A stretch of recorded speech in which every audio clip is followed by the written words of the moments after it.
Hi, and welcome. You're listening to the X22 Report. My name is Dave, and this is episode 1398B, and today's date is October 11th, 2017, and the title of the episode is, Has the Cabal Already Planned the Lights Out event? Let's get into the economic collapse, political, and geopolitical news. Now, we see that Veritas Project, they go undercover, they go into CNN, they go into many different establishments, and they try to show what's really going on. It looks like O'Keefe, well, he strikes again. He went to the New York Times, spoke to New York Times editors on hidden camera, and they told him quite a bit. And basically, he spoke to this individual, Dudich, and he said that, he is very important in New York Times. He's the strategy editor. He admits repeatedly promoting content that intentionally seeks to, among other things, damage Trump.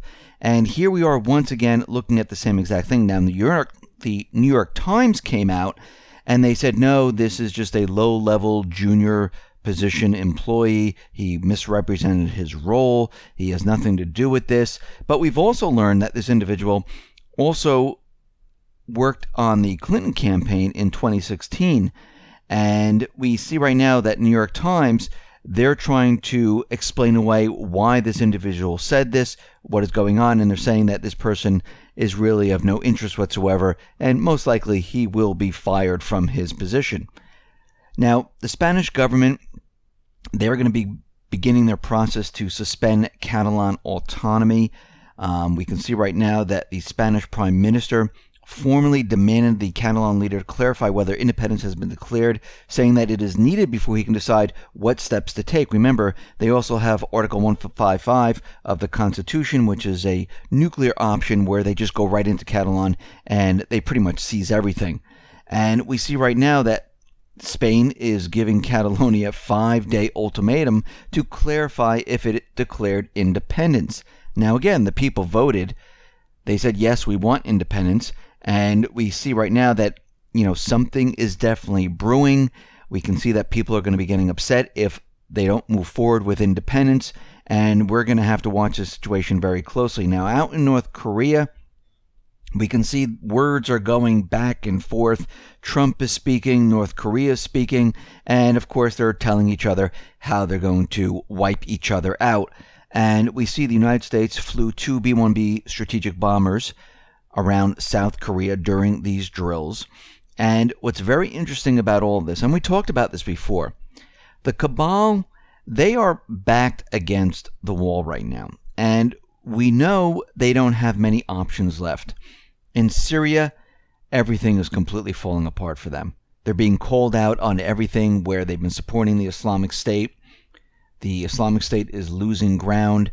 We see that other factions like Al-Qaeda, the Free Syrian Army, the Kurds, everything is not going their way in this area. And they understand that other countries throughout the Middle East, it is all falling apart. I mean, the Middle East is falling right now, and the Cabal can't really do that much about it.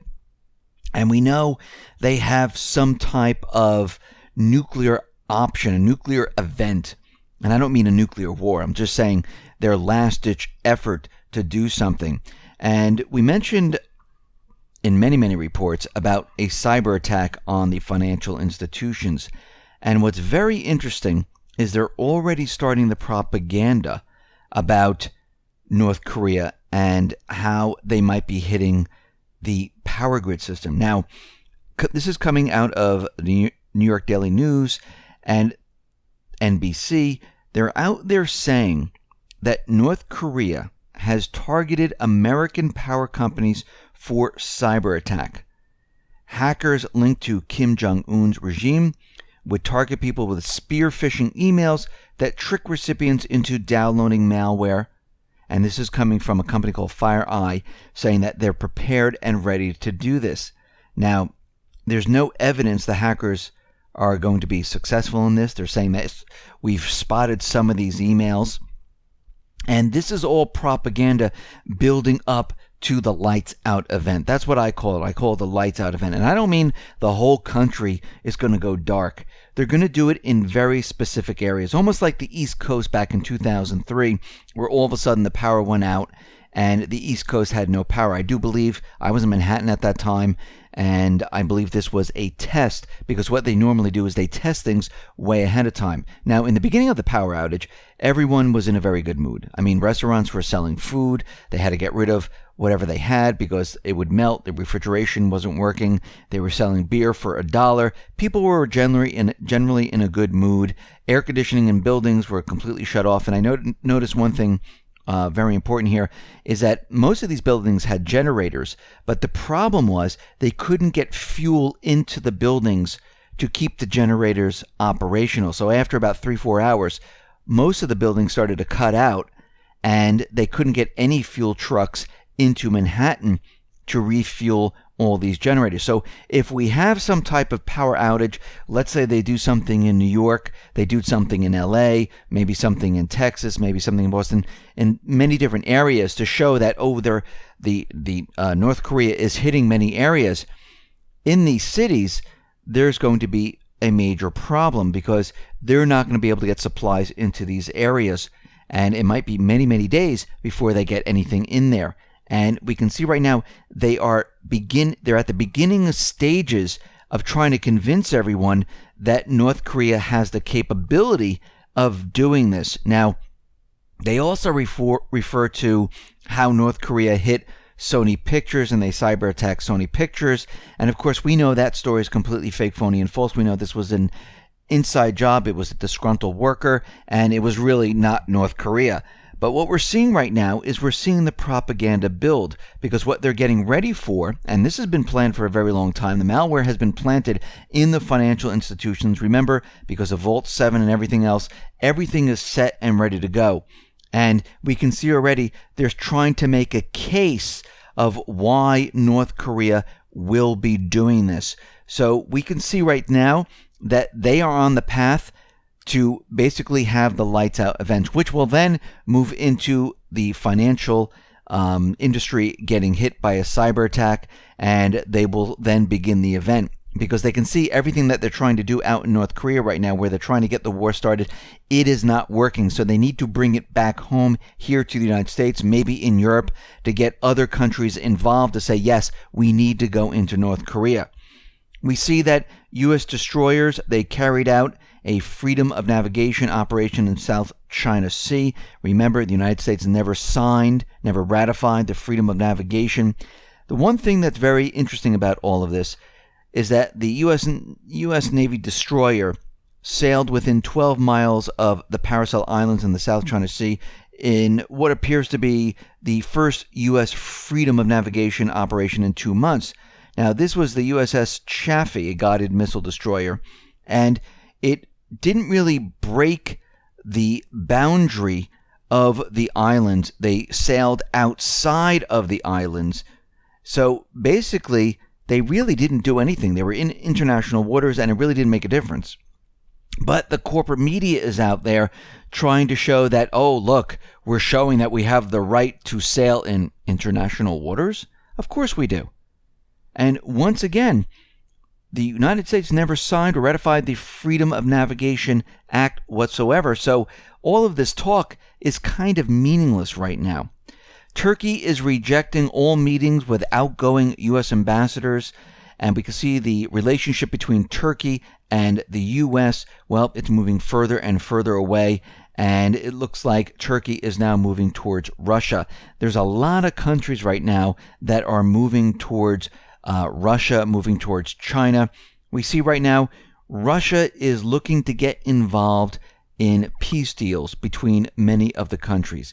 They're looking to talk and broker a peace deal with Iran and Saudi Arabia. And they want to de-escalate the situation there, and Russia is getting involved. So this is going to be a problem for the United States, the Cabal, because they like tension in this area. And especially with Israel, they like tension between Saudi Arabia, Iran, Jordan, Iran, Libya, Iran. They want all of this tension there.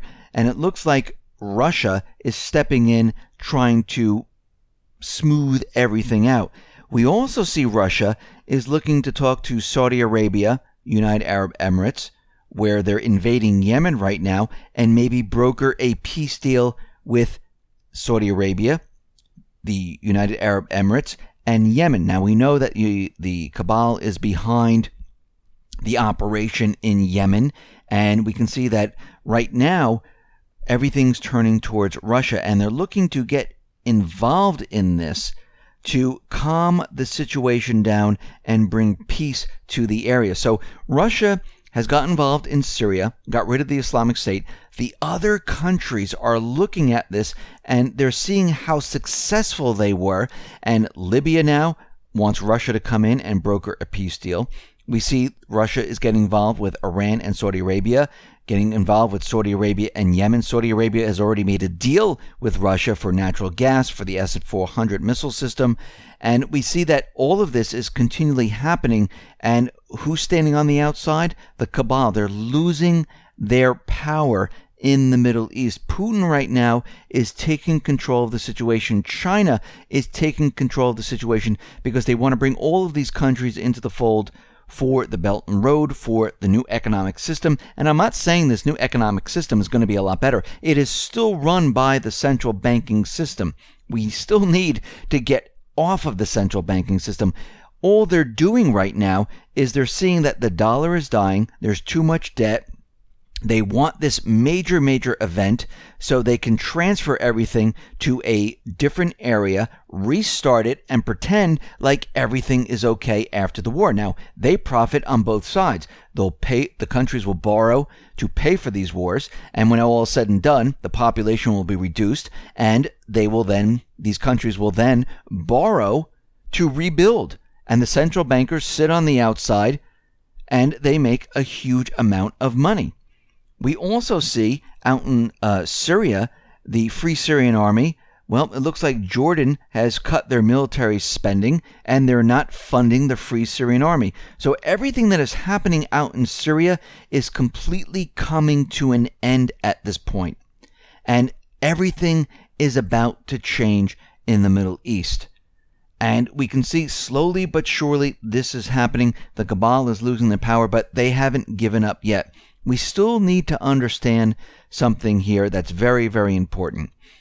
The economic system, the global economic system, where the central bankers have been pushing a huge amount of debt onto the people over the many years and onto governments, which then cause austerity, which make the countries struggle to survive.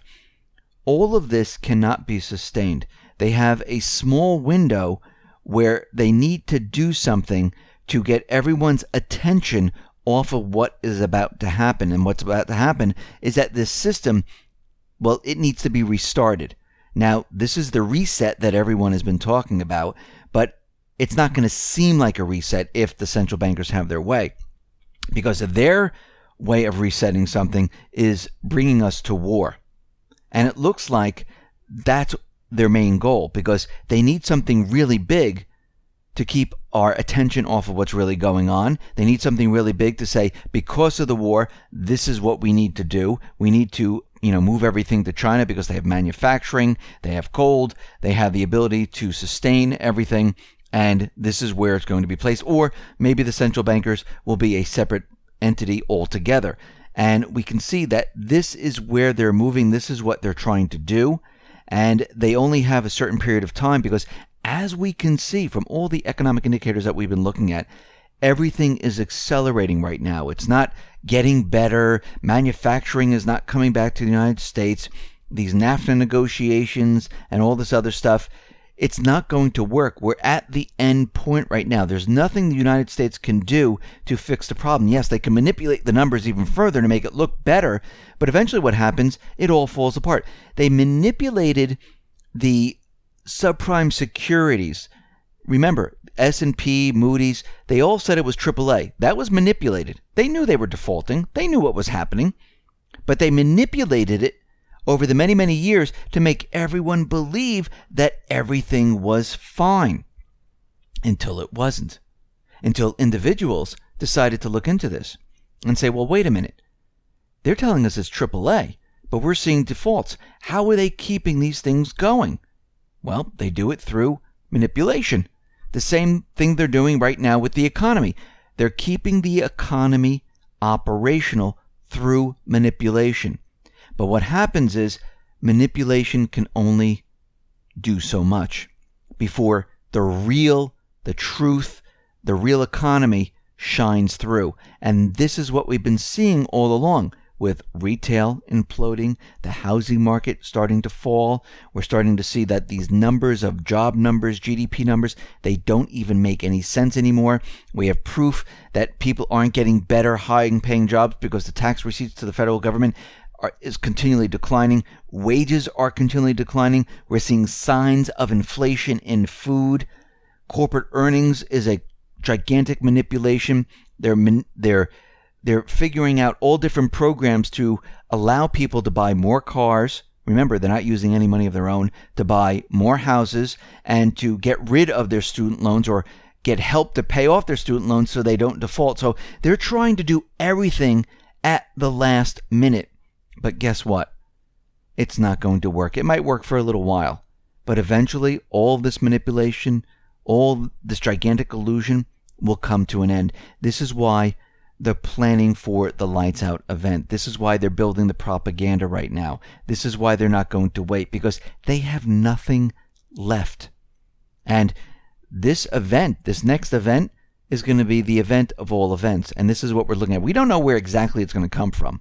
I mean, it might start out in North Korea where they fire a missile. They might try to hit Guam or Japan where they make something up that they actually did this. We might then see a cyber attack in Europe, then in the United States where certain cities go dark. In Europe, they go dark, but there's still enough people with lights on to see what is going on. Then they might hit the financial institutions that let you know that, yes, it is North Korea. I mean, they have this plan to the T. It's just how they arrange the story and how they try to convince everyone. And they've been planning this for a very long time because they knew eventually they were going to need some type of an event to explain away all of what they've done and how we all need to go to war and how the financial system is not operational anymore, how everyone has to sacrifice now. And we can see that moment in time, well, it's coming. And it's getting closer and closer. Listen, everyone, thanks a lot for listening. Be well, be safe, and especially be prepared. Thanks a lot.